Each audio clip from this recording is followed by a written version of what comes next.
کیو T V کے programme صحت زندگی ہے کے ساتھ آپ کا میزبان ڈاکٹر قرار حسین حاضر خدمت ہے۔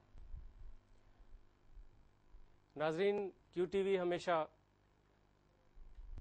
عوام کے لیے مرض کی آگاہی کے لیے ملک کے مایہ ناز homeopathic doctors, allopathic doctor, surgeons, حکیم اور روحانی طبیب کو آپ کے سامنے پیش کرتا ہے تاکہ بہتر سے بہتر مشوروں کے ساتھ آپ کی خدمت کی جا سکے۔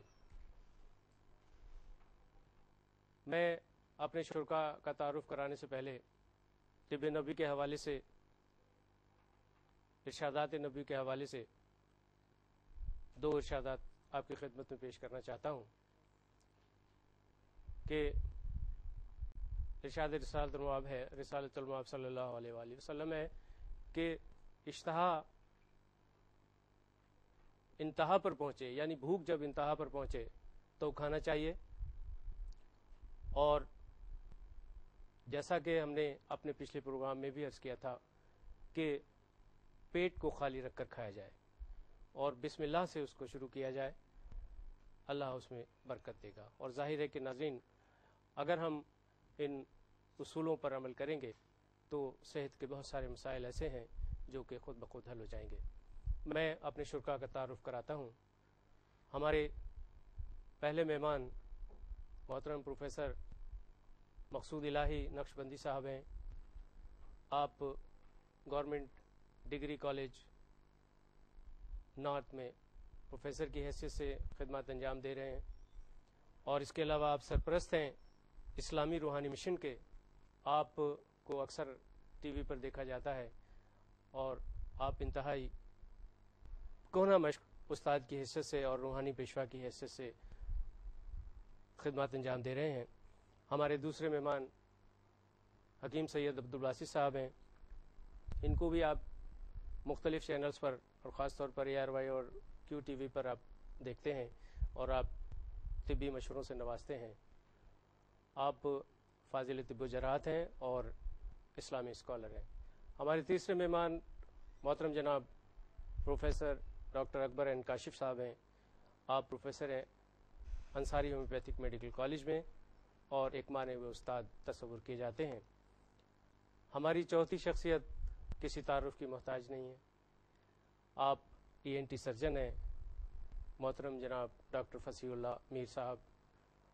اس کے ساتھ ہی آپ ایک نامی گرامی فنکشنل اینڈوسکوپک سائنس سرجری کے پائونر بھی ہیں، اور آپ نے ابھی ایک نئی سرجری ایجاد کی ہے جس کو ہم بالون سائنس پیسٹی کے نام سے یاد کرتے ہیں، اور آپ ایک کونا مشق ڈاکٹر ہیں۔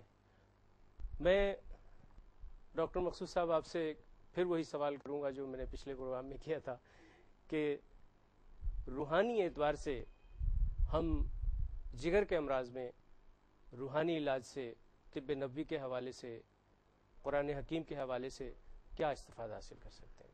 بسم اللہ الرحمن الرحیم۔ رسول پاک صلی اللہ علیہ وسلم کی تعلیمات میں صرف عبادات نہیں ہیں، جی ہاں، نماز پڑھ لو، روزہ رکھ لو، قرآن پاک کی تلاوت کر لو۔ کون سا پہلو ہے جس پر آپ نے ہمیں فیض یاب نہیں کیا؟ تبلیغات روحانی اور جسمانی، وہ چاہے ایک معلم ہو، چاہے ایک امام ہو، چاہے ایک حکیم ہو، چاہے ایک بادشاہ ہو، ہر پہلو پر آپ نے ہمیں رہنمائی عطا فرمائی ہے۔ اور اس تعلیم میں صحت کے بارے میں بھی رسول پاک صلی اللہ علیہ وسلم کے علاج موجود ہیں۔ اللہ کے محبوب حضرت محمد مصطفیٰ احمد مجتبیٰ صلی اللہ علیہ وسلم نے جگر کے امراض کے لیے اونٹنی کا دودھ، اس کی بہت افادیت بیان کی ہے، بہت افادیت بیان کی ہے۔ اور جگر میں جو مین مرض ہے وہ جنڈس ہے، یرقان کا ہونا، اور یرقان کے لیے اللہ کے محبوب صلی اللہ علیہ وسلم نے فرمایا اگر اونٹنی کا دودھ اعتدال کے ساتھ استعمال کیا جائے تو لیور جو ہے یہ بہترین فنکشن پرفارم کرتا ہے، اس کی خرابیاں دور ہو جاتی ہیں اور یرقان کا مرض اللہ سے شفا عطا فرما دیتا ہے۔ جس طرح پچھلے پروگرام میں آپ نے عرض کی تھی کہ قرآن پاک تو شفا اور رحمت ہے، بالکل، تو اس کے بارے میں ایک بہت ہی سادہ سا عمل ہے، اور یہ مرض اتنا پھیلتا جا رہا ہے. آپ دیکھیں کہ ہماری پاکستان قوم کے اندر اس میں غذا بھی انوالو ہے، ہمارا ماحول بھی انوالو ہے، لیور جو ہے ختم ہوتے جا رہے ہیں، یہ مرض بڑھتا جا رہا ہے، لوگ اس سے مر رہے ہیں. اور آپ کو یہ بھی معلوم کہ ہیپیٹائٹس سی جو ہے اس کا ڈاکٹر کہتے ہیں علاج ہی نہیں ہے. لیکن اللہ کا کلام وہ ہے کہ جہاں کوئی علاج کام نہ کرتا، قرآن پاک وہاں اپنا کرشمہ اور معجزہ دکھاتا ہے. بے شک بے شک بے شک. بہت چھوٹا سا عمل ہے، کسی کو یرقان ہے، ہیپیٹائٹس اے ہے، بی ہے، سی ہے، تو اس کے لیے کوئی بھی عمل کر سکتا ہے. اور آج اس عمل کی تھوڑی وضاحت کر دیتا ہے. جس کو یرقان ہو، ہیپیٹائٹس اے ہو، بی ہو، سی ہو، اس مریض کو سامنے بٹھائیں اور ہری گھاس ہو، ہری گھاس اس کے دائیں ہاتھ میں پکڑوائیں، اور یہ شخص جو ہے قرآن پاک پڑھنے والا اس گھاس کو اپنے بائیں ہاتھ سے الٹے ہاتھ سے پکڑ لے، اور سورت قریش ہے، لیلاف قریش بسم اللہ شریف کے ساتھ اسے 7 بار پڑھے، اور پڑھنے کے بعد جب مکمل کر لیں تو اس گھاس کو دائیں ہاتھ میں چھری یا چاقو ہو اس سے اس کو کاٹ دے. یہ ایک عمل ہو گیا. اس طرح سے اگر یہ 7 بار آیت الکرسی بسم اللہ شریف کے ساتھ یہ پڑھ کر 7 بار گھاس کو کاٹے، یہ عمل کرنا اتوار کے دن 3 اتوار عمل کرنا پڑے گا. سنڈے کو عمل کرنا پڑتا ہے. سنڈے کو اس کو پڑھیں، عمل کریں، اور انشاءاللہ تعالیٰ 3 ہفتوں کے اندر اندر اللہ تعالیٰ اس کو کامل شفا عطا فرما دیتا ہے. یہ دونوں عمل کر سکتے ہیں. اونٹنی کا دودھ تو کم دستیاب ہے، اس کے لیے کوشش کرنی پڑے گی، لیکن یہ ہر جگہ ہر گھر لیکن میں گھاس الحمدللہ اللہ کے فضل و کرم سے پورا کراچی جو ہے اس میں پارک موجود ہیں، اور یہ چھوٹا سا عمل، اور یہ قرآن پاک کی صورت بھی چھوٹی سی ہے، سورت قریش. اس کو پڑھ کے یہ عمل کر کے اللہ تعالیٰ کے کلام کی برکت سے شفا حاصل بڑی کی جا طاقت سکتی ہے، بڑی طاقت ہے. حکیم صاحب، کیا یہ جگر کے امراض نظام ہاضمہ یا جگر نظام ہاضمہ پر اثر انداز ہوتا ہے؟ جی بالکل.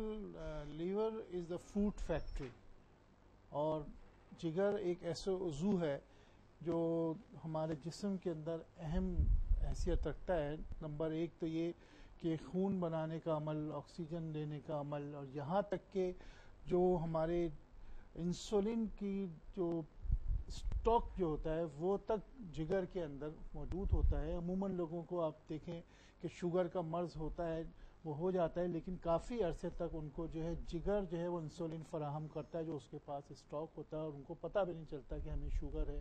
لیکن جب معاملہ بہت زیادہ خراب ہوتا ہے تو پھر جگر کی جہاں تک معاملات ہیں، اس میں 2 چیزیں بڑی اہم ہیں.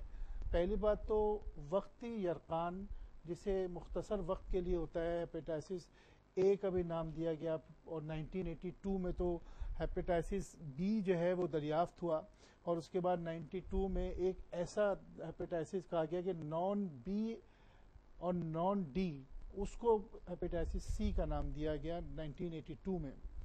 تو بنیادی طور پہ جگر کی ایک بہت اہمیت ہے، اور اس کا رول جو ہے ہمیں اس سے غرض بالکل ہونی چاہیے، اور اس کو صحت مند رکھنے کے لیے ہمیں چکنی چیزوں کا اور ایسی چیزیں جو بہت زیادہ مرچ ہیں ان چیز کا ہمیں جو ہے بہت اپنی غذاؤں کے اندر ان کو کم کرنا چاہیے.